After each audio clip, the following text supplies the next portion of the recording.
This is GARIS, Masculist, MGTOW flyers. That is 2 3-page essays on the themes of masculism and MGTOW, written by and read aloud by Prof. Dr. Hugo de Garis. This is flyer number 112, entitled A Gender Political Clash with My Sister Over Child Abandonment, in quotes. Description. This flyer describes a gender political clash I have with my sister over who should pay for the kids after a divorce. She with her, quote, fluffy fip attitudes, and I with my masculist attitudes. Flyer itself. A gender political clash with my sister over child, quotes, abandonment. There's a sharp gender political divide between me and my sister over our very different attitudes towards who should pay for kids after a divorce. My sister is what I label a, quote, fluffy fip. That is, she's a halfway house woman. That is, she's halfway along the path that masculists/MGTOWs want women to take. She's definitely fip, financially independent person. Of the 3 siblings, she is far and away the wealthiest in financial terms. She studied medicine and later set up a clinic that now employs 24 doctors. My brother, who was a finance/economics guy, estimates she's worth about $5 million, but she's still a fluffy in terms of her traditional female attitudes towards men, that is, her expectations of men. In this flyer, I will give my own case and the gender ideological clash I have with my sister as an example of how the two sexes are dividing and becoming increasingly mutually hostile. I have almost written off my sister, so I'm pissed off with her backward traditional attitudes towards men, and I'm pretty sure she feels the same way about me based on her traditional fluffy values. Actually, this was written 1 or 2 years back, and my sister surprisingly, very generously, offered to buy a 1-bedroom apartment and let me live in it for free, with rent-free. So I changed my attitude somewhat towards my sister. Anyway, but she's still a fluffy fit in my view. In the early 80s, I separated from my first wife, an Australian, after an 11-year relationship and 2 kids. After 11 years in Europe, she really wanted to return to her Australian roots. I hated Australia and thought I had left it forever, rejecting Australia's British working class attitudes towards the intellectual upper class and intellectualism in general. I wanted to live in a culture that values my, in brackets, intellectual values, and left that intellectual backwater behind at the young age of 23 by moving to Britain and later to Brussels to take advantage of 2 more superior cultures, France and Germany, La France und Deutschland. She gave me an ultimatum that she was leaving on a given date and that I could come with her if I wanted. I did go, but after a few days, being a quadrilingual cosmopolitan by that time, I call such people multicultural people, I found Australia even more oppressive. Within 6 months, and having worked and saved a bit, I returned alone to Europe. She kept the kids. In the late 70s and early 80s, I was a very active masculist, helping organise the European masculist movement, getting on the media in 4 languages, teaching masculist ideas to a public tired of a decade of rabid feminism. As a masculist, I expected my ex-first wife to be a fip, so if she keeps the kids, she pays. I was not prepared to pay for kids for whom I would not get any benefit. As a fip, if she were a fip, like my sister, she should be easily able to afford the kids, because she only has had herself and the kids to pay for. The traditional male had himself, the kids, and a parasitic wife to pay for. By moving to another country, Australia's divorce laws had no jurisdiction over me, thank God. So I was not forced by a fluffy feminist-dominated Australian government under threat of physical force with guns and prison to pay money to my ex-half-fluffy wife. She was what I now call a fluffy crapper. That is, she chose to study fluffy crap at high school and not FIP-type subjects, that is, not math and the sciences. Early on in the relationship, I rejected her 3 times because of her poor educational level. She was a nurse, but had the intelligence to be a doctor. She went to London University to see what she could do to improve her academic qualifications, to be seen as a worthier person in my eyes. I ended up being a PhD full research professor in computer science, teaching pure math, physics and computer science. The London University career advisor told her she could not study any of the topics she was interested in because she was a fluffy crapper. Of course, he didn't use such words, but the message was the same. She ended up studying philosophy, which is useless in the modern economy, so when I returned to Europe, all she could do to earn her own money was to be a nurse on a pitiful salary. Serves her right for being a fluffy crapper. In fact, I'm ad-libbing now, the very concept of the fluffy crapper was modelled on her. She has not communicated with me in 3.5 decades, so I interpret that to mean she was pissed off that I expected her to pull her own financial weight as a FIP. My kids have also not communicated with me for nearly 2 decades, so I interpret that to mean she influenced them with her point of view. On my last visit to Australia a few years ago, my sister made a comment to a gathering of family members about me, quote, abandoning my kids, which really angered me.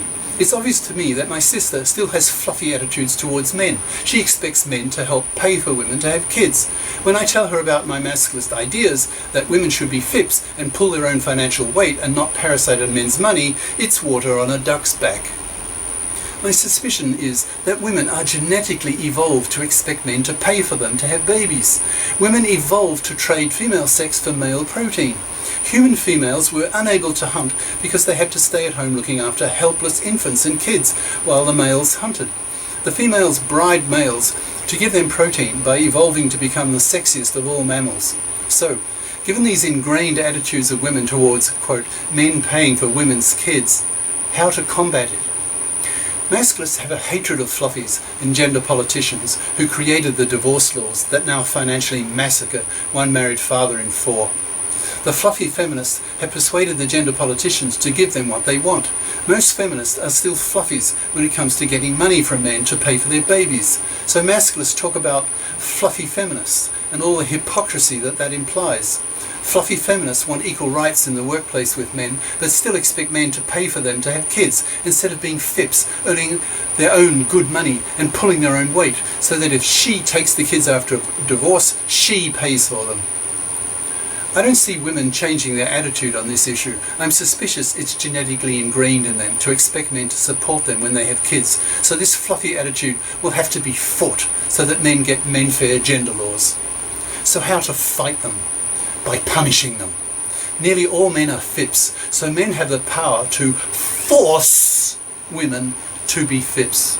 A fluffy can only be a fluffy if she can manage to get her financial claws into some manslave who's stupid enough or ignorant enough of MGTOW/masculist ideas that he simply accepts that his role in life is to be a manslave and then run a 1 in 4 risk of being financially massacred by a fluffy feminist-dominated divorce court if he actually marries, if he's stupid enough.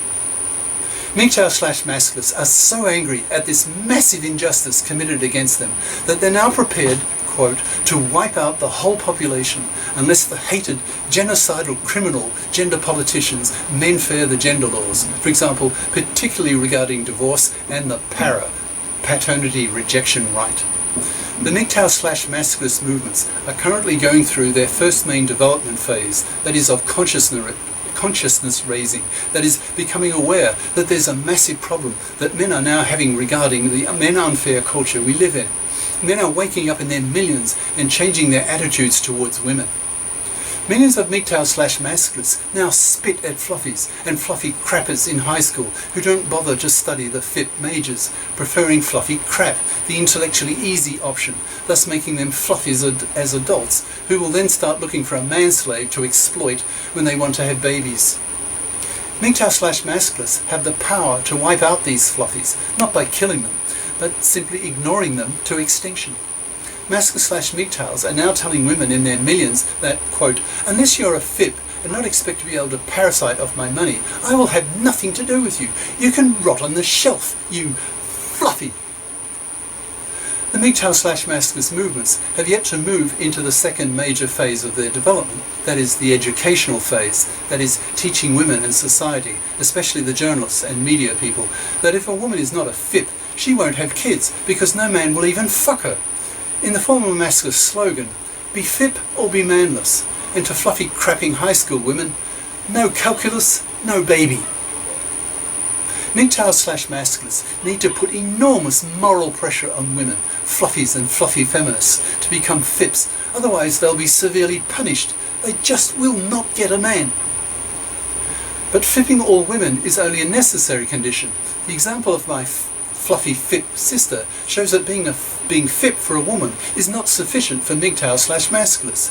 Women also need to be taught that men hate being treated as exploitable cash machines, all in capitals. So women need to be forced to suppress their fluffy natures. MGTOWs especially know that women don't love men. Women love men's financial exploitability. If a man she is involved with loses his exploitability, she is genetically evolved to then find him repulsive and will move on to sexploit some other man's slave. She is hardwired to act like that. This is just the way women are. But women are still human. They have human brains and hence are capable of learning, of adapting.